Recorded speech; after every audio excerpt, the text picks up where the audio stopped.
സ്കൂളിലെ പേര് കേട്ട വികൃതി പയ്യനായിരുന്നു ഒള്ളി. സ്കൂളിൽ ചേർത്തത് മുതൽ തന്നെ അവനെക്കുറിച്ച് ധാരാളം പരാതികൾ ടീച്ചേഴ്സിന് ലഭിക്കാൻ തുടങ്ങി.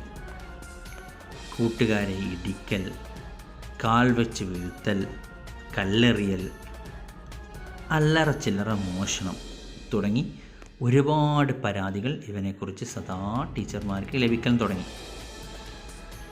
മാത്രമല്ല, ആ സ്കൂളിലെ പല ടീച്ചർമാരെ കരയിപ്പിച്ച വ്യക്തി കൂടിയാണ് നമ്മുടെ ഈ ഒള്ളി. കേൾക്കുമ്പോൾ ഇതിലൊക്കെ അവന് വലിയ സങ്കടമുണ്ട് എന്ന് നിങ്ങൾക്ക് തോന്നും. അല്ല, അഹങ്കാരത്തോടെ സന്തോഷത്തോടെ അവൻ പറയും, ഇന്ന് ഞാൻ ആ ടീച്ചറെ കരയിപ്പിച്ചു.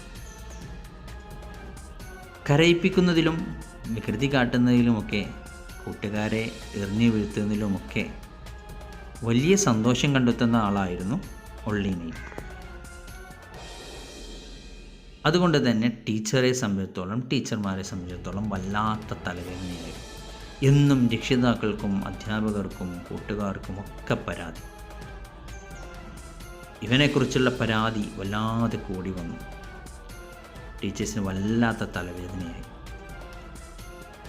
ഒരു ദിവസം ക്ലാസ് കേട്ട് മടുത്ത ഒള്ളി അന്ന് ക്ലാസ് കട്ട് ചെയ്യാൻ തീരുമാനിച്ചു. എന്നിട്ടവൻ നേരെ പോയത് സ്കൂളിൻ്റെ തന്നെ ലൈബ്രറിയിലേക്കാണ്. പുസ്തകം വായിക്കാനൊന്നും അല്ല കേട്ടോ, ക്ലാസ് കട്ട് ചെയ്ത് എവിടെയെങ്കിലും ഒന്ന് പോയിരിക്കണ്ടേ. അങ്ങനെ അവൻ ലൈബ്രറിയിൽ പോയിരുന്ന് പുസ്തകങ്ങളിലേക്കൊക്കെ വെറുതെ ഇങ്ങനെ കണ്ണോടിച്ചു. അതിനിടയിലാണ് ഫ്രാങ്ക് അയർബിയുടെ the treasure of pleasant valley എന്നുള്ള പുസ്തകം അവൻ ശ്രദ്ധിച്ചത്. 16-കാരനായ കൗമാരക്കാരനായ ഒള്ളി തീർച്ചയായും അതിൻ്റെ മാറ്റർ അല്ലെങ്കിൽ അതിൻ്റെ ഹെഡിങ് ഒന്നുമല്ല അവനെ ആകർഷിച്ചതെന്ന് നമുക്ക് എല്ലാവർക്കും അറിയാം. തീർച്ചയായും ചിത്രത്തിൽ കാണുന്നത് പോലെ അവനെ സ്വാധീനിച്ചത് ആ പുസ്തകത്തിൻ്റെ പുറംചട്ടയായിരുന്നു. അലസമായി വസ്ത്രം ധരിച്ച ഒരു പെൺകുട്ടി, അതാണ് അവനെ ആകർഷിച്ചത്. അവൻ ആ പുസ്തകം എടുത്ത് വായിക്കാൻ തീരുമാനിച്ചു. പക്ഷേ ഇതെങ്ങനെ കൊണ്ടുപോകും?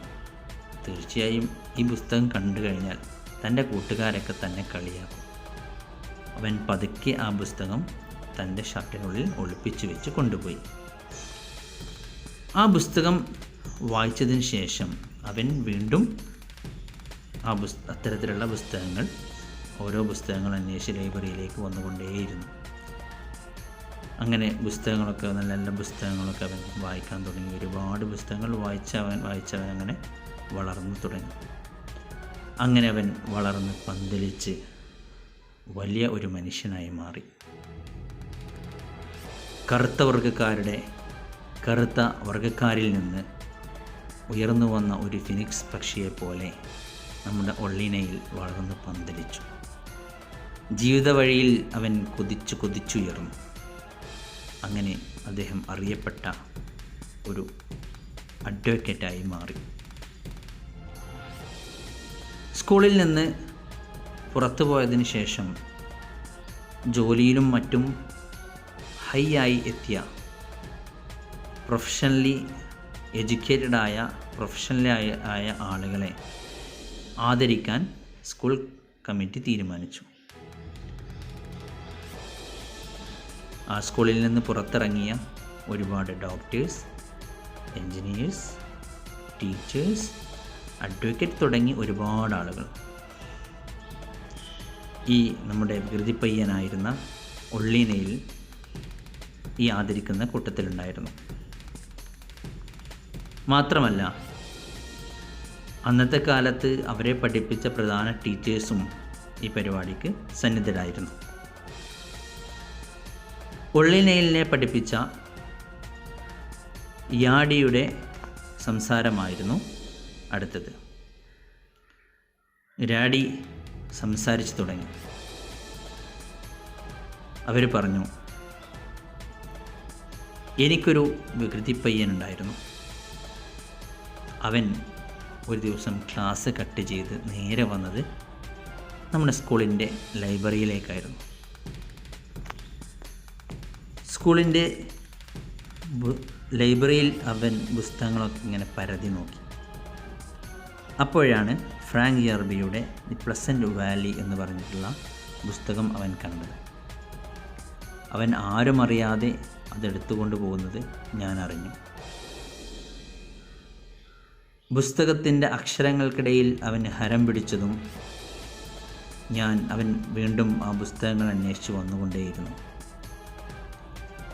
ഈ പുസ്തകങ്ങളിലേക്കുള്ള അവൻ്റെ ഇഷ്ടം മനസ്സിലാക്കിയ ഞാൻ ഫ്രാങ്ക് യർബിയുടെ തന്നെ മറ്റൊരു പുസ്തകം ഞാൻ അവിടെ കൊണ്ടുവന്നു വെച്ചു. അവൻ അറിയാതെ അവൻ വീണ്ടും ലൈബ്രറിയിൽ വരികയും ഫ്രാങ്ക് യർബിയുടെ മറ്റൊരു പുസ്തകം എടുത്ത് വായിക്കുകയും അങ്ങനെ വായിച്ച് പുസ്തകങ്ങളിൽ നിന്ന് വളർന്ന് നല്ല ഒരു പണ്ഡിതനായി ഇന്ന് അഡ്വക്കേറ്റായി എൻ്റെ മുമ്പിൽ നിൽക്കുന്നുണ്ട്. അവൻ്റെ പേരാണ് ഒള്ളി നെയിൽ എന്ന നമ്മുടെ ഈ അഡ്വക്കേറ്റ്. ഞാൻ അവന് പുസ്തകം കൊടുത്തു വച്ചത് അവൻ വായിച്ച് പന്തലിക്കാനായിരുന്നു. അവന് വേണ്ടി ഞാൻ തൊട്ടടുത്തുനിന്നല്ല പുസ്തകം കൊടുത്തു വെച്ചത്, മറിച്ച് 110ഓളം കിലോമീറ്ററുകളുള്ള സ്ഥലത്ത് പോയി ആ പുസ്തകം എവിടെ നിന്നാണോ കിട്ടുന്നത് അവിടെ നിന്ന് കിട്ടി അവനറിയാതെ ലൈബ്രറിയിൽ കൊടുത്തു വെച്ചു. ഓരോന്ന് കഴിയുമ്പോഴും അടുത്ത പുതിയ പുസ്തകത്തിന് വേണ്ടി ഞാൻ യാത്ര ചെയ്തുകൊണ്ടേയിരുന്നു. ഈ വായനയാണ് അവനെ വളർച്ചയിലേക്ക് എത്തിച്ചത്. ഇത് പറഞ്ഞു കഴിയുമ്പോഴേക്കും ഒള്ളിനേലിൻ്റെയും ഗ്രാഡിയുടെയും കണ്ണിൽ നിന്ന് കണ്ണുനീർ ധാരധാരയായി ഒഴുകിയിരുന്നു. കൂട്ടുകാരെ, നമ്മുടെയൊക്കെ വളർച്ചയിൽ അറിഞ്ഞുകൊണ്ടും അറിയാതെയും ഒരുപാട് ടീച്ചർമാരുണ്ട്. ആ ടീച്ചർമാർ, ആ അധ്യാപകർ,